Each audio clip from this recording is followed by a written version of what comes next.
I went a little classic blues, classical blues. Really there. did. What's going on, man? What's up? What's up, man? How you doing, bro? You're really pushing the energy today. All right, we're here. Yeah, you barely made it. That's right. That's right. Good to see you. This is Adam Maness. That's Peter Martin. That's right. And this is the You'll Hear It Helpline. Right? I think so. What channel are we on? I'm trying to find the comments here. The what? Oh, we're Jazz Helpline Live. On Jazz the Helpline. Welcome. Live. Welcome in. We have the window closed because it is a bright day here in St. Louis. So we are still battling the sun. The sun giveth, the sun taketh. But the sun needs to be controlled. The biggest drag about the window is when we can't open the window, which we're going to try to fix that. But it looks like so amazing when it's open, and it looks so terrible when it's closed. Like I could even just, I'm just going to peek a little bit. Is that even, is this legal? Look, you're going to be overwhelmed. You ready? Look at that. Look at that. Look at that. Just pure sun. What's up, son? It's a lot. It's a lot there, right? It's too much. But we are here to help you with any of your. You know what? We need to be clear too. We are happy and willing to expand our offerings beyond just traditional jazz. Well, we don't even really know. Traditional jazz isn't even our main thing, but just music, life in general, piano in particular. I mean, I think a lot of the things I know that I'm always looking for help on, or thinking about solutions, or thinking about methods to get better, but also have fun and stay engaged with the instrument. A lot of times it's just kind of music in general. It's not as jazzy insider. You know what I mean? It's just like piano stuff. Yeah, like I mean, getting connected with the instrument can kind of help you with your jazz playing in general, I think. I mean, I don't really spend a lot of time playing a lot of straight ahead jazz in my professional life. Really? I spend a lot of time teaching it. But yeah, most of the music I play has nothing to do with it. But it's still it's like I'd say it's informed by it from what I've heard. It certainly is. Yeah, no, it's definitely like a bread and butter. Yeah, yeah. So we have, for those of you that this is your first time for some reason, we take for Open Studio Pro members, which is a very special thing. If you go to openstudiojazz.com/pro, you can learn about that program. And it is actually Black Friday week, so we're running some very special things on all of our memberships. But the idea is that you get a little bit of prioritized help, which you always get over there with Adam, with myself, with Chris, with the whole gang, Jeremy now, Bob DeBoo and everything. But we wanted to do something here on Mondays because we always kind of did it anyway, but where we could answer some of the questions, but do it out, a little bit of a masterclass style in public so that everybody can hopefully get the benefits of this, because a lot of us wrestle with the same things. I mean, that's only natural. So we're going to go through. We didn't have the helpline was a little bit a little less fertile unless we were missing something. But yeah, that's okay. Open Studio members, you got a whole section called Jazz Helpline Live where you can leave us your question and we hit your questions first. We really only got one question that was relevant to playing. I think that you're doing such a good job with the Open Studio Pro program. You've answered all the questions apparently. Is that what's maybe. Happening? Yeah. And yeah. It's time to get to the questions. Is what it is. Let's do it. Okay, so Peter, if you want to put up Ulrike's. Thanks. There we go. All right, you want me to read it? Yeah. Adam Maness and Peter Martin. Oh, I like the formality of it all with both our forename and surname. This is our buddy Ulrike. Your answer was so helpful. So I have another question. Do you have tips for a good practice plan? Let's say 1 hour a day, open studio stuff. If we think SMART for achieving my goal, I like that. I love SMART goals. How can I organize myself? But important. Happy practicing without tension or pressure. Only working on gaps. Does that say gaps? I think so. Okay, it's frustrating. Thanks. I'm not sure what that means. Gaps. I think meaning like working on the gaps in your playing. Oh, right. Like only working on things you're not good at. Well, that's a great point. Is that we do have to balance things, and I love that you're taking 1 hour and giving that, because a lot of times how much time we have to practice is really important to think about, to frame how we're going to put our practice plan together. And normally people are like, I only have an hour to practice, or I only have 5 minutes to practice, or even somebody might be like, I only have 4 hours to practice. We're always thinking, I only have this amount of time. So I would recommend thinking with a little bit more of a growth mindset in terms of like, I have an hour to practice, and not to get pressured or rushed by that, but to think about like, how can I maximize my time, not in the number of things I do, but in the deepness of my connection with the instrument, with connection with the music, for at least one segment of your practice time, no matter how long it is. And so, in order to do that, I find that like you really have to take a breath and do a little bit of planning, a little bit of engagement, a little bit of like deep connecting or deep thinking at the beginning of your practice. And a lot of times we want to just jump right in. But if you've got an hour, spend 2 or 3 minutes, 5 minutes maybe, really thinking about like what you want to get out of this practice session. So like what I'll typically do is if I know I have a couple hours of practice, I think like what would I need to get accomplished? What's one thing I need to get accomplished so that at the end of the practice period I would feel like, wow, I'm so glad that I got that done. Not 5 things that I want to hit. That comes a little bit later. You do want to kind of go through the different parts of your practice, but just kind of that one thing. And that's very much personalized and also dependent upon the day. So to your point, maybe working on things that you consider gaps in your playing. If you found just one gap, you don't want to only practice that, but like one thing that you want to kind of close, one thing that's been sort of nagging at you. Because what you'll find is, what I find at least is, and maybe I'm outside of the norm, I have the feeling I'm not, is that deficiencies that we see in our playing that are small, that we don't take care of, can start to seem big. It becomes like an outsized sort of thing that sort of eats away at you. And so if you kind of jump in there and make a decision to take care of just one of those each day, it can give you such a satisfying feeling and give you some momentum to really go to your other parts of your playing and have a great time. Because really, like, it's never as big of a deal as you think. So that could be something like a scale fingering on a particular key where you're like, even on the major scales, I feel so great about it, but there's this one key that I always get confused on, and I never have really spent the time, and it just kind of eats away. I mean, not eats away at your brain. That sounds disgusting. That sounds like you'd have to go to the hospital. But you know what I'm saying? Not like good. it gnaws at you. So that energy that it takes from you, you're better spent to say, you know what? I know there's all these other things I want to do, but today I'm going to be satisfied if I just get my G flat major scale fingering really dialed in. And so then you would start there and say, you know what? If that's all I do for this hour, that's fine. I'm not even going to do a whole plan. I've just spent a couple of minutes thinking about what is the thing that I would feel most, edified by accomplishing today.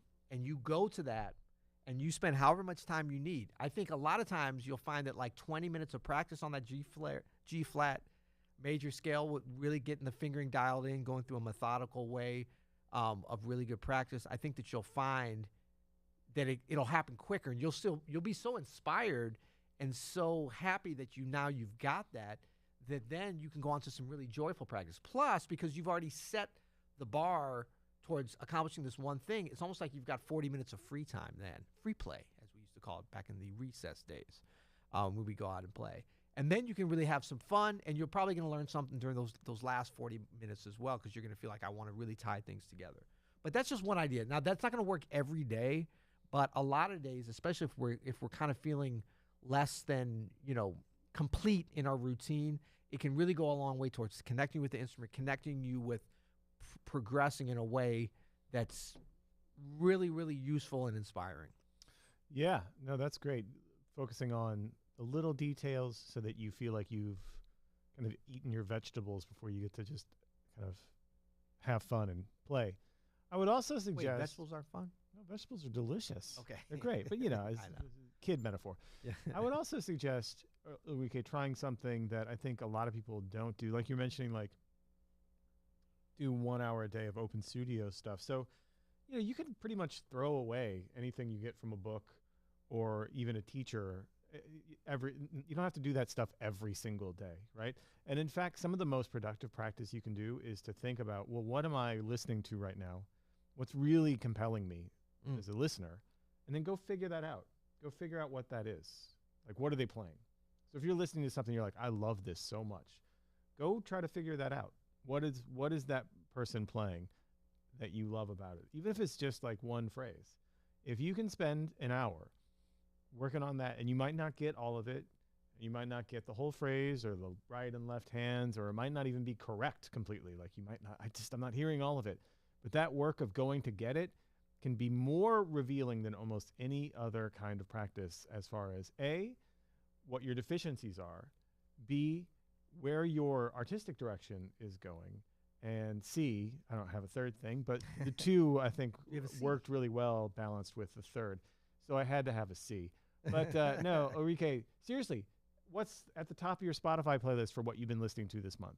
If it's not jazz, go figure out that too. Like, it doesn't have to be, what, we're telling you to listen to a lot of bebop and things like that, and that's really great and is really good for you. And you should check out music that that your mentors and peers are trying to hip you to. It's always great to check it out. But you should also, like, be honest with, what am I drawn to, really, truly drawn to?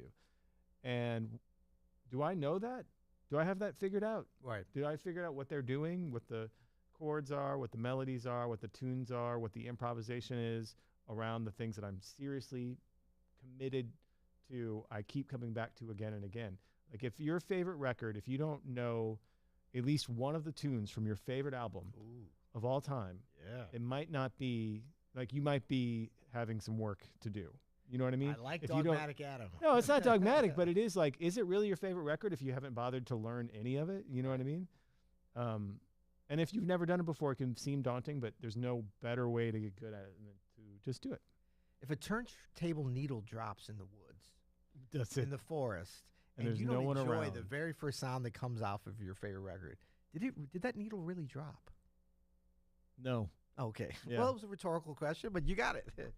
No, seriously. Like, I know what your favorite albums are, Peter, Yeah. and I know what your favorite solos are. I know your favorite record. And I know, but we can both kind of play all of it. You know what I mean? Because it's exactly. like, you go and get it. Like, whatever it is you like, oh, I like that. Go and get it. Like, I'm always kind of surprised when people are like, oh, what should I be working on? It's like, there's always something to go and get. Yeah. Go and get it. Well, and what you'll find is, and I think a lot of folks have found this in many different areas, but not always all areas, but that's what makes your favorites easier. Yep. Is because it's a compounding interest kind of a situation. Like, every part of it's easier. You want to listen to it a lot, so you're already predisposed. You've pre-listened to it. You've prepared. You've preconditioned your battery, if you will. So then, as you have to go in and do the repetition for transcribing or ear training or learning something or trying to get the phrasing or pull a lick or whatever, you're normally, if it's something that the more you love it, it doesn't get stale. Like, you want to keep listening to it. It's kind of like your favorite food. You're not going to you're going to get tired of eating that last. You're not going to get sick. Your body's, everything's going to be kind of in sync. So that's a great point. One more thing I'll add to this, just because I think that this is the kind of question that belaboring is important, because there's a lot of different ways to answer this question, as there should be, because we really have every day the rest of our lives to practice. But it's not as many days as you think. You ever done that thing where you look at it like Don't sorry. Don't look at that calendar reversely. Just look at it from. Well, like, if you add up how many more Sundays you have in your life. Why are you doing that to yourself? Even a young lad, a pre-middle-ager like yourself, it's not as many as you think. So there's nothing, like, we shouldn't get uptight about that or distraught or anything, but we should embrace that, to know that each day we want to make the best of it. We want to make the most of it. So we're just talking about our practice with our instrument. We can't do that 24 hours a day. But the idea is that don't worry too much about having the perfect practice routine. We've outlined that before, and we probably should give some specific things with that. But I would just say that, like, if you're practicing, really well at a high level in any one area on a particular day, then that's enough. Like, you're better off doing one of these things that we've mentioned, in terms of going to a recording that you're really connected with, or what I was saying as far as taking one deficiency in your playing and really fixing that, and a number of other things. But if you do one thing really well every day, you can kind of afford to do the rest of them not that great. I mean, that's the dirty little secret. Of course, we want to be at a high. Controversial. Well, no, but you know what? This is just like Peter's slacking off for some of his practice. Well, no, for sure. I always have. I try to keep it all at a high level, but there's, like, if you hit a really high level in certain areas, I mean, think about this, even in terms of one's playing. Like, if you're really good at doing something, you still got to be good at the other areas, but you can concentrate on your strength, so to speak. You're better off having some highs and keeping everything at a nice high average. I mean, Shaquille O'Neal had certain specialties that he could do so well that his substandard free throw shooting didn't really affect him being an all-star Well, and then or when one of the greatest players of all time. when he got it up to like 55%, it was like he was unstoppable. Exactly, Yeah, right. yeah. But I mean, think about it. You never hear anybody saying, well, he doesn't deserve to be one of the 50 greatest players because his free throw. It's like, no, but he's such a good player. So a lesser player that's just kind of average needs to be a great free throw shooter because that's free throws. You know, Shaq is good enough that he can get away with that area not being as good. And so we can use that same thing in terms of the practice. Not that we're trying to slack off on any of your practice, but we do want to really knock at least one part of our practice out of the ballpark every day. And realistically, it's very hard to do that for most people in every area. And if we set ourselves to that standard, we're not going to hit it in any area is the reality. Yeah, I do think too there's a bit of, especially on the internet, Peter, and we're guilty of this as much as anybody, but there is a bit of like efficiency deluge. Like, oh, you mean like our 7 hacks to becoming a better jazz yeah, pianist? there's too much emphasis on what's the most effective, optimized, efficient way to do anything. Like, the truth is that a lot of great stuff and a lot of great people that are really great at things, it's messy. And it's just like, it's, you know, someone's mentioning Art Tatum never practiced. He just played 8 to 12 hours in saloons or whatever. Like, that's messy, and it worked. Well, that was bullshit, too. It's kind of bullshit. But, like, but at a certain stage of his career, I think that is true. That's true of almost everybody. Yeah. But also, I think, like, I don't know if there is, like, who are we to be the judge? And honestly, who is like, Ed saying, I struggle with relying on my own judgment to determine if I'm spending my practice time effectively. A teacher can evaluate objectively. Yeah, I mean, are you playing Beethoven? Like, a teacher can determine, certainly give you good ideas of what to practice and direction. But I do think that some of the messy practice, some of the inefficient, quote unquote, inefficient practice, some of the things where you feel like you're in the mud, can actually yield some really amazing results. Like, sometimes you have to feel stuck to figure out how to get yourself out of that. Sometimes you have to, like, feel directionless and aimless to figure out what your aim should be. Right. And there's no, like, it's never going to be as effective for someone to say, here's where you should go, as for you to go exploring and then realize, oh, here's where I should go. Like, it takes a little bit of trial and error. I mean, it doesn't even take a little bit. It is trial and error. Certainly you can take direction from a teacher and from a mentor, but I don't know if, like, this idea of, if I paint it done and my best practice is something where not a minute is wasted doing something that's not good for me, I think that's bullshit. Like, I think that, like, we don't even know that, and an expert wouldn't even know that. And there's all this other stuff that can happen when we're figuring it out that is amazing for us, you know, even if it's to know not what I don't want to be doing with my time. Right. Well, and you know what it is too? It's kind of how you think about it. Like, you don't have to throw away the most efficient or trying to optimize your practice. Actually, you just want to do it based upon the things that actually work for you. And we can always get reference points from teachers, from YouTube, from Open Studio, from stories, from reading books, from other areas unrelated to music with our own creativity. But what you need to be open to is like, if we say, I want to optimize my 1 hour, that through experimentation and observing and talking to the ways that great players have progressed, one observes that a certain amount of free play and unstructured kind of what could be viewed as worthless practice is actually really important. So it's funny because then you're like, in terms of efficiency, how do I get better within this time? You have to be what some would appear to be inefficient, but that's actually the most efficient way to get there, because you're including things that great players did. You're taking some time to just play for hours in a saloon, like a salon. Was he in a saloon or a salon? I think both were the thing, yeah. Like Art Tatum, like, that's actually a really efficient way to get better. Now, you have to pick players and systems that work for you. Not every system is going to work for everybody, and that's part of the fun of being a student. You know, when we talk about being a lifelong student, that doesn't always mean you have teachers in the same way you did when you're a kid, where you're like a blank slate. Yeah. You know, as you so eloquently put in your recent video on YouTube. But that childlike mindset, the student mentality, even as you get better and move up, can really stay with you, and it can become more nuanced. It can become more advanced, where you start to say, and that's why I said at the beginning of your practice, when you have an hour take a few minutes to take a breath and just think about what you want to get done. That's going to seem inefficient to a lot of people. No, because but it's like, I want to be playing the whole time. But you might determine actually, and you know how it is in different stages of your life, you might determine like, okay, I have an hour here. You know what? I think I'd be best spent listening to a record that I've never heard before and really deep listening that record and seeing what it's like. You know what I mean? Like Roy Hargrove's Instagram account, whoever's running it, is like posting these reposts of his like listening rec lists for students, which I think is so brilliant. His ideas, in a way, they're like, some of them are like, oh yeah, I could see why he would say that. Another one, I'm like, this is incredible to get a view into what he's. But like, it inspires me to go listen, and that's as good of a practice session as I'm going to have that day. 100%. Some days, my best use of that hour could be to rest. You know, depending on what I've been doing. Right. As you get older and as you get busier or whatever, to rest your mind. If you have a performance coming up. Yeah. You know what I mean? Some days it's like an off day is a good day. You know. As the big man upstairs said one time, know thyself.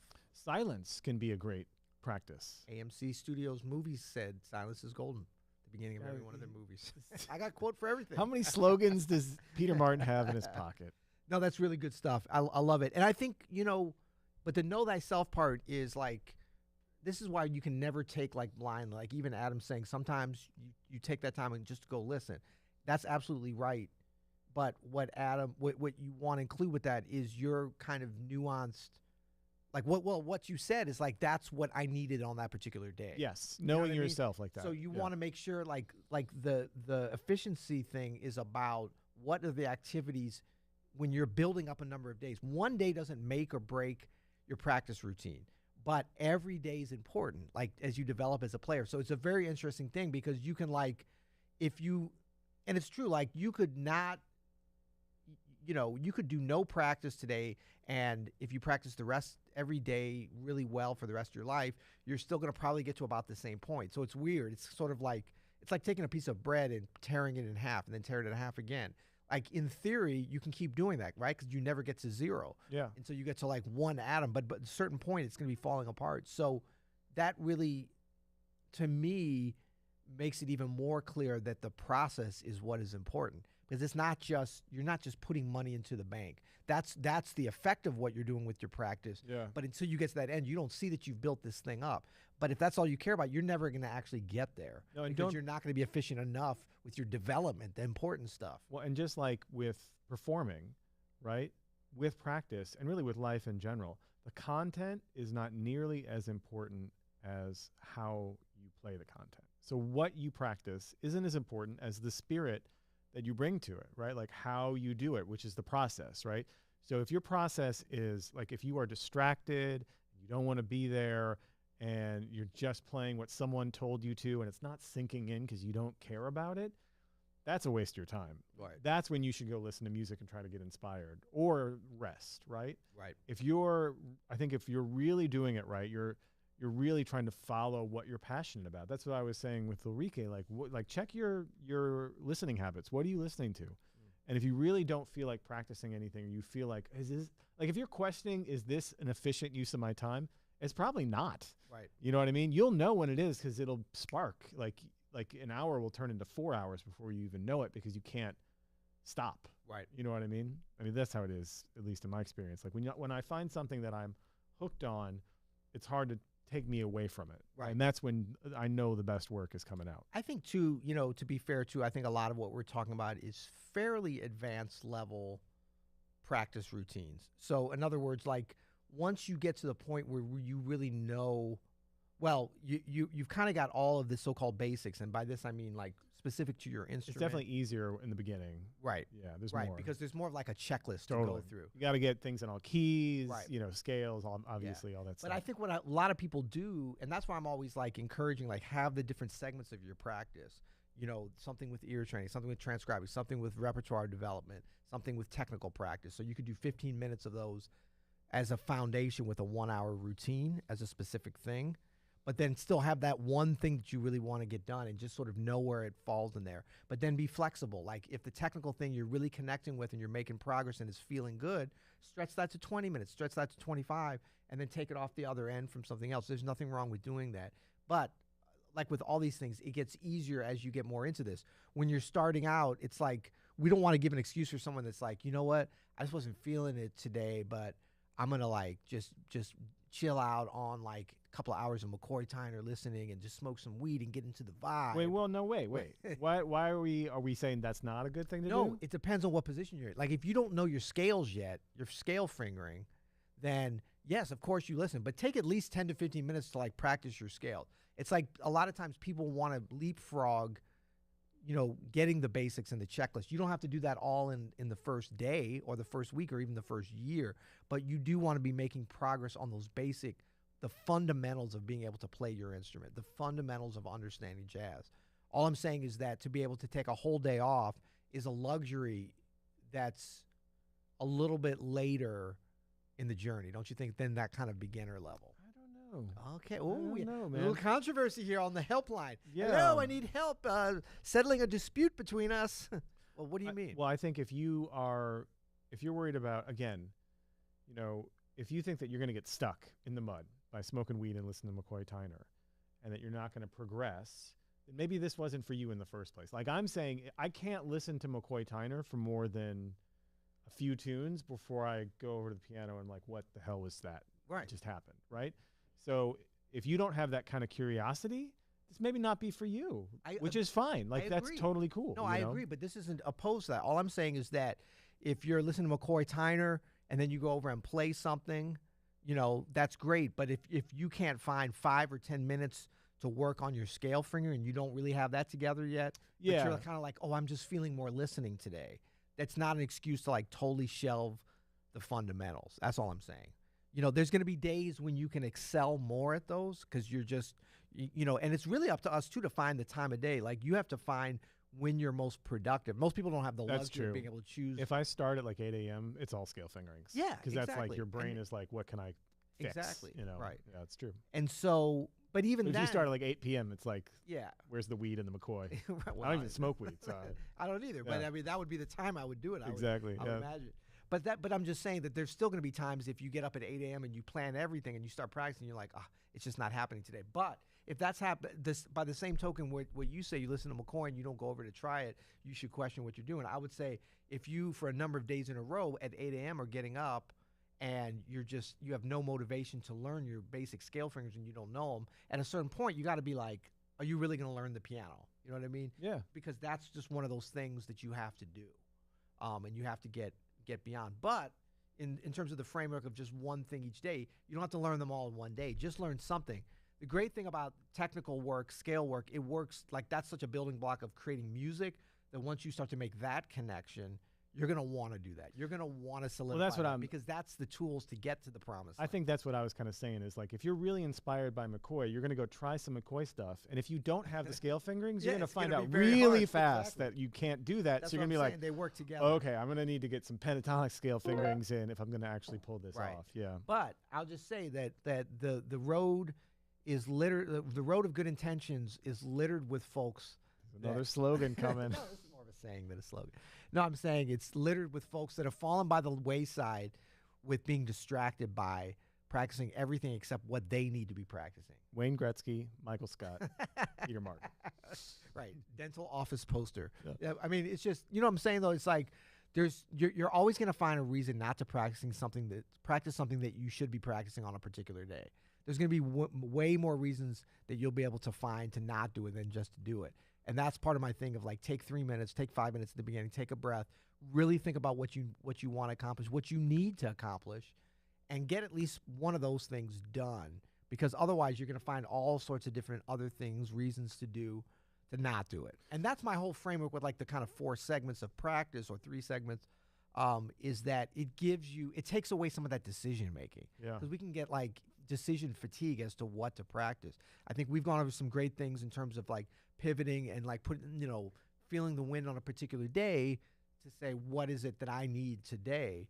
But sometimes even doing that is exhausting. You know what I mean? Yeah. Sometimes you got to just kind of just do it. In the words of another slogan from our friends in Beaverton, Oregon, Nike. What was Reebok's slogan back in the day?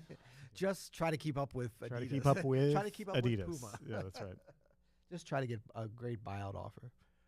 But no, it's fun stuff. And I mean, we love talking about, I think practice is one of those things. especially, you look at, I spent so much time like practicing classical music, and I remember being in conservatory and like thinking, you know, I started to look at it as an advantage that jazz players had over classical players, because the jazz musicians that I knew, I kind of knew an equal amount around the time of like both that were really high level, like in New York that I was around. And the jazz musicians, their practice in general seemed to be so much more joyful than the class. No. I'm just saying it was it was happenstance, as we say. So I'll finish the story another day. no, go ahead. No, we'll help it on. No, I was gonna. No, I'm just saying that like we have more choices, but with great choice comes great responsibility. Boom. Okay. Slogan number 9. Ulrike, great question. That was a 30-minute answer, and I think we covered at least 15 by Adam. I wanted to hit. I know, no, definitely. I wanted to hit this question by Alex on our speak pipe. Check this out. Hi there, my name's Alex. I live in the UK, and really, I was wondering if you would help out with just generally playing the blues. I seem to be a little bit stuck in just sort of doing minor third stuff, flat 5 stuff, and hitting the 7. And I just wondered if you got some ideas on how to make playing through blues changes much more interesting. Perhaps you can go through some nice demos on your podcast. That'd be amazing. Thanks a lot. Cheers, guys, and thanks for the podcast. It's great. Cheers. Bye. Thanks, Alex. Well, I hope you I hope you watch the Jazz Helpline live, because that's where your question has ended up. Caleb, maybe we could put this on the podcast as a special episode. This isn't a podcast? This is the Helpline live. Man. This isn't going out for audio. I need a podcast helpline. You do. You need this. Is a podcast helpline, isn't it? Yeah. Why isn't this the podcast? This would be such great content for the podcast. Because we don't like to do that kind of stuff. That would be too efficient. We'd rather smoke weed and listen to McCoy Tyner. Yeah, we really would. Big shout out to the miners listening. We are just joking. Okay, blues. So, I totally know what Alex is talking about. Like, this is perhaps because blues has a tendency to be cliche riddled, that you can get a little bit stuck in those cliches. So I think that it's both a matter of finding some other things to play, of course, other vocabulary that's still bluesy or blues-esque or blues adjacent or blues curious. I realized as a side note, I was talking with the lovely Kelly Martin last night, and I was joking with her. I said, "Are you pickleball curious?" Oh, yeah. And she's like, "I am not." I said, "I think I'm pickleball curious." Yeah, Heather and I were talking. We're not Buddhists, but we're Dharma curious. You're Dharma adjacent. Yeah. But we want to be blues curious. We want to be beyond just blues curious. And I think what happens is when we get certain things that sound good, the blues, look, is just a fundamental, foundational, beautiful gift to the world. It really is. That has so many just, congruent musical sensibilities built into it. That's why it's become so influential, not just with the blues, but with blues inflections in popular music. I mean, there's hardly any popular music around the world that hasn't been touched some way by the blues. And so the dark side of that, or not the dark side, but one of the pitfalls of that is that it's kind of like pickleball. Is there really purity still in pickleball, or has it become bastardized by suburban couples playing it on tennis courts? I don't know. Well, that's why I'm pickleball curious. I mean, if the Webster Groves Recplex is any indication, it is incredibly popular by what? So wait, bastardized by suburban? Isn't it a suburban couples sport? Well, I should say is tennis bad. I think tennis players feel like they definitely is like tennis light. As a tennis player who's played next to pickleballers, it is. I mean, it sounds like people are just having a gunfight next to you. It's just like. Right. Trying to hit, a graceful game. So I know that's David what I'm saying. Robinson. So it's kind of like with the blues. We don't want to become like if tennis is the blues, we don't. With the blues is tennis. We don't want to become the pickleball of blues playing, where we take certain things and kind of miniaturize it. And I'm gonna stop talking about pickleball. Yeah, I don't even understand the rules. No, Alex. I got something for you. So we were just talking about this today. So there's one little thing that I've noticed. Oscar Peterson, among many others, do, but Oscar Peterson makes it so in his own right. It's like he could pickle a ball, but so we often get hung up on like the blues scale or blues licks or whatever. But what you got to realize is like it's not just some kind of blues scale or blues sound. I mean, it is a bending of notes, but there's a certain thing, that, especially for straight ahead jazz, that you hear all the time, and it's this. It's the bassy. Bassy knew something about the blues, right? But this idea, so if you break that down, right? So here we have the 2 chord, A minor 7, the tonic diminished, G diminished to the tonic, right? Those 3 chords can be the basis of so much, and you hear Oscar do this a lot. So first of all, you'll hear you'll hear him answer himself with this resolution.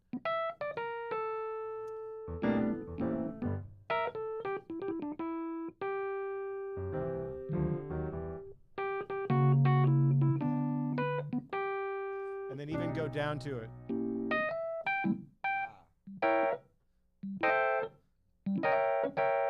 Right? That tonic diminished, right? So if in the key of G, the G diminished 7th to that A minor 7 shape, A, C, E, and G. Yeah.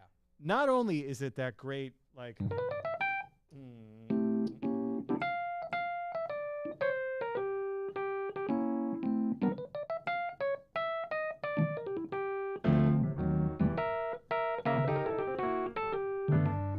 right? But check. Talk about Oscar. Oh, he likes that. It's all over the place. Now, what you'll also notice is Oscar actually uses this melodically, like this. Right? Bassy 2, right? That is the tonic diminished. Riffing. That's blues riffing. And the A minor, Yeah. right? Tonic diminished, A minor, tonic, right? Tonic diminished, A minor, tonic. So when you hear like, that's the tonic diminished, the A minor, and the tonic. I mean, it happens all, once you see it, you can't unsee it. Right, You're just like, oh my gosh, this is like tonic diminished, A minor, tonic. Like it's everywhere. It's all great. you hear. It's part of the language. So I'm going to do a YouTube video on it sometime. It's like, it's too good of a thing. I do some YouTube videos, but it's too cool of a concept. Like I said, once you kind of see it, you're like, oh my gosh, this is like in plain sight. It's everywhere. This, and it's just the bassy thing, right? It's just the, it's just that thing, but it is the basis for that language that you hear so often, especially in straight ahead, especially, you know, what you would call a bluesy sound. It's not just a, like it is a tonic diminished, 2 chord tonic. No, it's great, and I think it's just a great way to pull you out of, you know, the more pentatonic blues scale kind of, you know, because it gets you into a little bit of a diatonic kind of a situation. It is, right? yeah. So, I mean, not that it's just more variety and more places for you to go in and out of in terms of sound, and you can do it like you showed, the 1, the 4, the 5, the 2. You can even do it over the 2. You know. And then, you know, it kind of is connected with some fourth movements, and Oscar Peterson would do this a lot melodically or whatever, you know, to the 3 dominant, to the 6. That's all fourth. Totally. Right? So, I mean, it's like 3 different prisms that which you can look at the same blues, and then always connected, of course, with the blues scale, with that major minor duality, which is sort of the foundation of. Yeah. Tonic diminished, 2 chord. Absolutely. That's just that. That's just that. And back. Another thing too on the blues that is, you know, pretty obvious with some players, and for sure Oscar Peterson did this, but maybe not as much as we think. But other players for sure did, Charlie Parker, but it's sort of a bebop approach to it, you know, in terms of like how the harmony works. Oscar Peterson kind of had Oscar Peterson played a lot of fast stuff, so people, and he was very bebop influenced, but no more so than I would say he's blues influenced. So in terms of his melodic content, you know, once you get several different influences, it's hard, and they're all strong. It's hard to say, like, oh, he's doing this or he's doing that, because they're overlapping, they're flowing on top of each other, which as it should be. But if you look at like kind of the straight bebop blues, you know, especially the, you know, tunes like.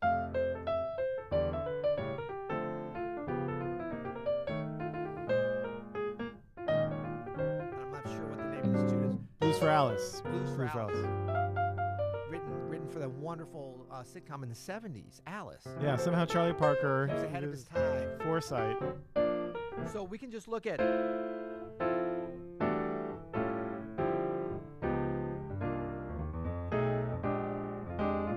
know, we have constant. The most time we're sitting on anything is for 4 beats, but almost everything is for 2 beats, right?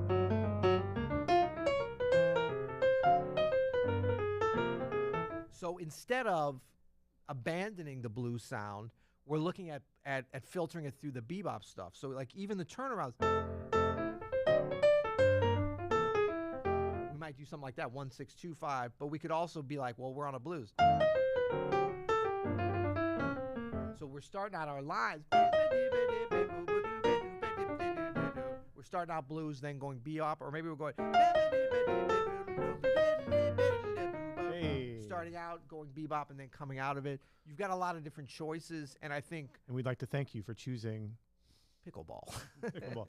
No, you know, actually, to your point here, I'm going to go to YouTube. I'm going to go to Open Studios YouTube channel. Jeffrey Keyser has an amazing.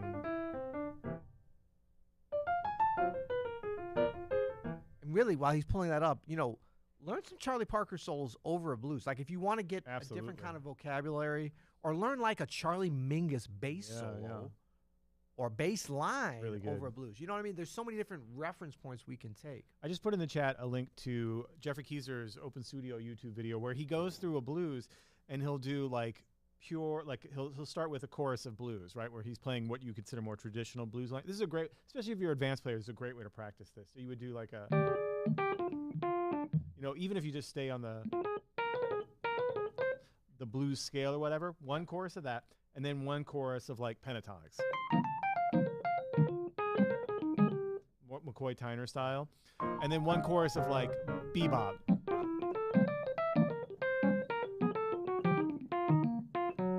And then one chorus of what he calls like pure melody.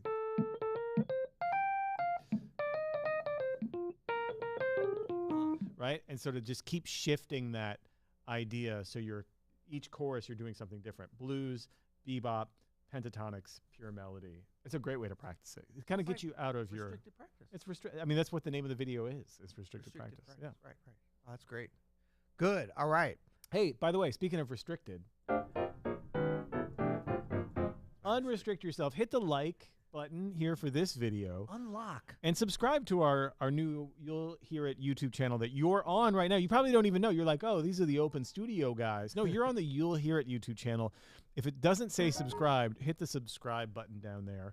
And make sure to like this video to spread the word. We really appreciate it. If it doesn't say subscribe, hit this. So I'm looking at mine because I've subscribed to You'll Hear It. Oh, you subscribed? Yeah, because I'm a supporter, and so mine says subscribed. Yeah, exactly. If it doesn't say subscribed, subscribe. That was a little reverse psychology. You and threw also, at the people. If you're digging this video, hit the like button so we know that you like our little jazz helpline. A YouTuber lives. through and through. Do you have a pickleball YouTuber? Yeah, because you're not really pickleball curious if you don't have your personal YouTuber. I don't. I have tennis YouTubers. I don't have a pickleball YouTuber because I am not going to play pickleball. So you are not pickleball curious. I don't have time to play tennis, man. I really want to play tennis, you know?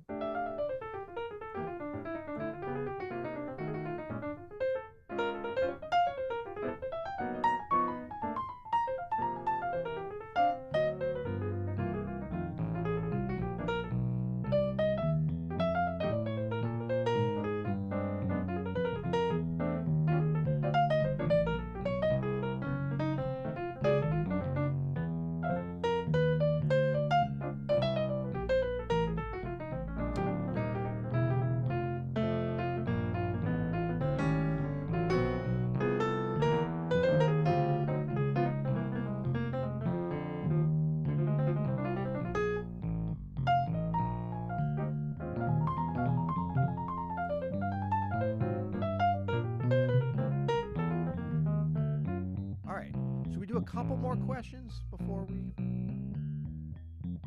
Sure. Are you blues curious? Are you bassline curious? I am bassline curious. Let's see here. Let's see. We had some questions early on. Let's see if we can get back up to that. Okay, so there was one here that I think was really good.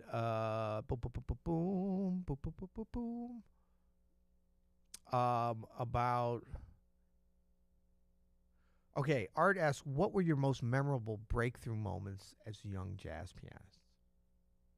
Would you like to take a swing at that one first? A breakthrough. Breakthrough moments. Well, I'll jump in one I can think of. Yeah. A lot of mine were based around like solos that I heard, and then I would transcribe them, learn them. Yeah. And then it kind of was like, oh wow, okay, that's how you do that.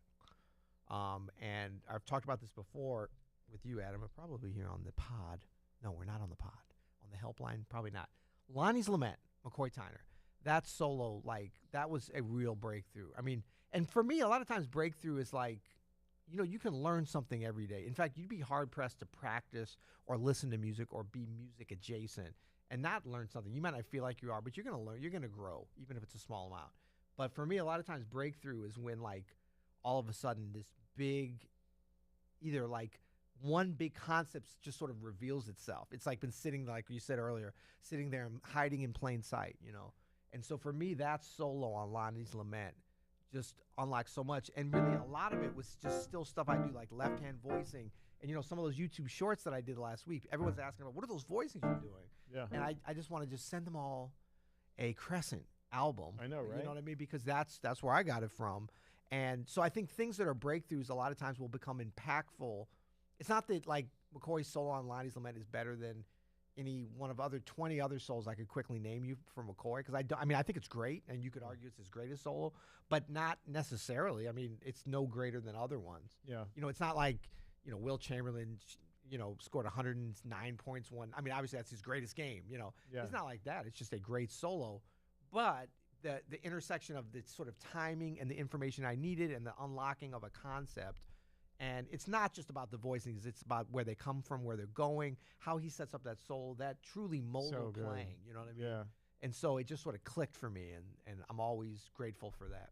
Every time I would see McCoy or, like, get a chance to shake his hand, I always think about that. I told him a couple times, and he was kind of like, his life was just filled with people telling him that all day, probably. I guess so. But for different things. Right. All these different solos. Yeah. I think for me, man, the biggest one I can think of, especially in that vein, was learning Chick Corea's solo on Matrix from Now He Sings, Now He Sobs, and just understanding that basis of, like, that sort of triad concept, the pentatonic concept. I had never even heard music like that. Yeah. When the first time I heard it, it was kind of early on. Yeah. And I was just listening to a lot of Oscar and a lot of Bill Evans and things like that. Yeah. And I heard that, and I was like, what the hell is that? And Right. and it's what we were talking about earlier. Like, I'm gonna go get that, right? Like, I'm gonna go figure that out. Yeah. And I just remember thinking, like, oh, it's like an E flat triad over an F. You could do that. Yeah. Right? And, like, how that feels too. And also noticing, like, all that stuff feels so good in your hand. And I'm like, oh, this is very ergonomical. I had that same rediscovery when I started transcribing your stuff, Peter, when I first started working here at Open Studio. And I noticed how much of your playing it just feels good to play in the hand. You're not like playing things that are really, really uncomfortable. A lot of the language that you play, and a lot of the best players, Keezer is the same way, Jeffrey Keezer is the same way. It just feels like, I always use this as an example.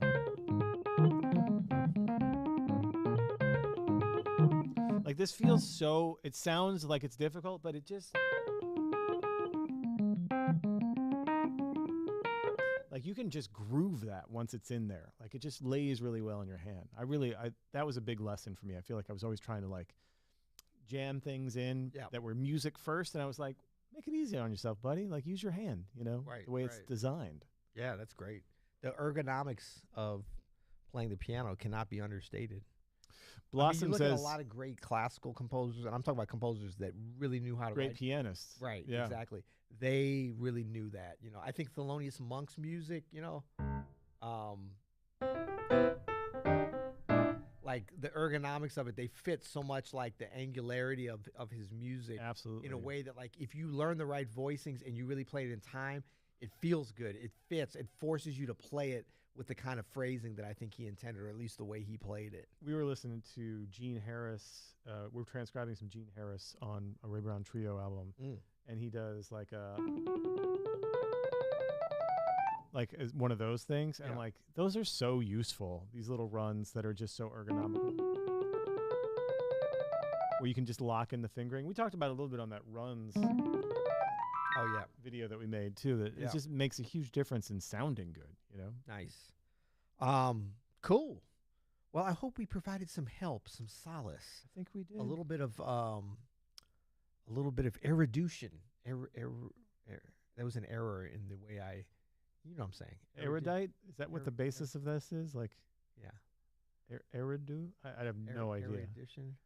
Help! I'm calling the help. Okay, I'm calling well, the vocabulary helpline. Let's just do what we know, buddy.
Erudition.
You'll hear it.